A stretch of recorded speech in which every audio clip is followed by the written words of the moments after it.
La vérité dérangeante, Haïti a payé le prix d'avoir accompli ce qu'aucun autre pays noir n'avait osé. Et si je te disais que l'histoire que tu connais sur Haïti n'est qu'une infime partie de la vérité? Et si je te disais qu'Haïti n'a pas été détruit parce qu'il était faible, mais parce qu'il avait été trop fort, trop courageux, trop révolutionnaire, trop libre, pour un monde qui ne voulait pas encore de liberté? Aujourd'hui, je vais te raconter la vérité dérangeante. Haïti a payé le prix d'avoir fait ce qu'aucun autre pays noir n'avait osé. Et ce prix continue encore aujourd'hui. Haïti est souvent présenté comme un pays pauvre, instable, brisé.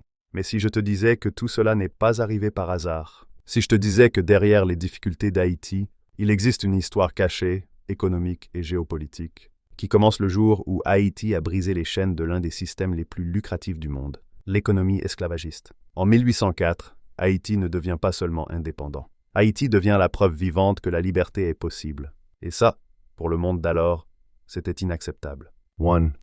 Au début du 19e siècle, l'économie de l'Europe et de l'Amérique repose sur l'esclavage, les plantations, le commerce triangulaire, la main-d'œuvre forcée. Haïti, une petite colonie, décide de briser ce modèle entier. Ce n'est pas seulement une victoire militaire, c'est une révolution économique mondiale. Haïti a prouvé que des esclaves pouvaient vaincre une armée impériale, un peuple noir pouvait se gouverner lui-même, un système économique pouvait s'effondrer, et un modèle injuste pouvait être renversé. C'était la première fois dans l'histoire moderne. Et c'est pour ça qu'Haïti dérange. Relance attention. Haïti n'a pas défié un pays. Haïti a défié un système économique mondial. 2. Après 1804, le monde esclavagiste tremble. Beaucoup de nations refusent de reconnaître Haïti. L'objectif est simple, empêcher ce modèle de se répandre.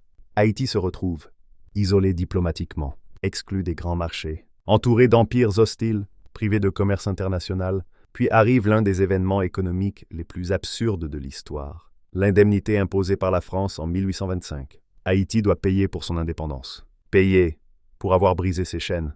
Payer pour avoir osé devenir libre. Cette dette, équivalente aujourd'hui à plus de 20 milliards de dollars, a vidé l'économie du pays pendant plus de 100 ans. Relance attention. Haïti n'a pas été puni par la nature. Haïti a été puni par le système économique de son époque. 3.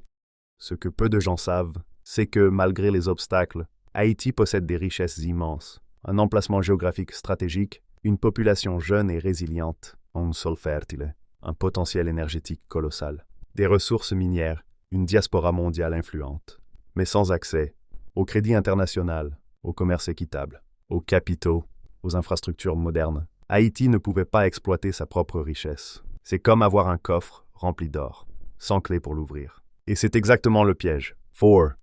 Haïti a fait quelque chose que le monde n'était pas prêt à accepter. Briser l'ordre racial établi, défier des empires, abolir l'esclavage sans négociation, renverser un système économique mondial, proclamer l'égalité totale, 150 ans avant les États-Unis. C'était une révolution trop grande, trop forte, trop en avance sur son temps.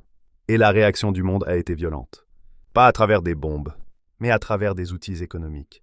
Blockages, debts, pressions, isolations. Relance attention.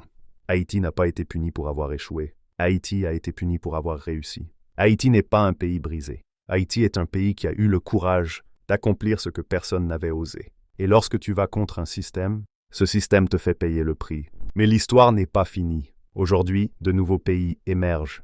De nouvelles alliances naissent. De nouvelles économies se construisent. Et si Haïti écrivait son chapitre suivant? Si tu veux comprendre ce que les livres d'école n'expliquent pas, si tu veux voir les mécanismes invisibles qui dirigent l'économie mondiale, abonne-toi à Finavia. Ici, on ne raconte pas l'histoire, on la dévoile.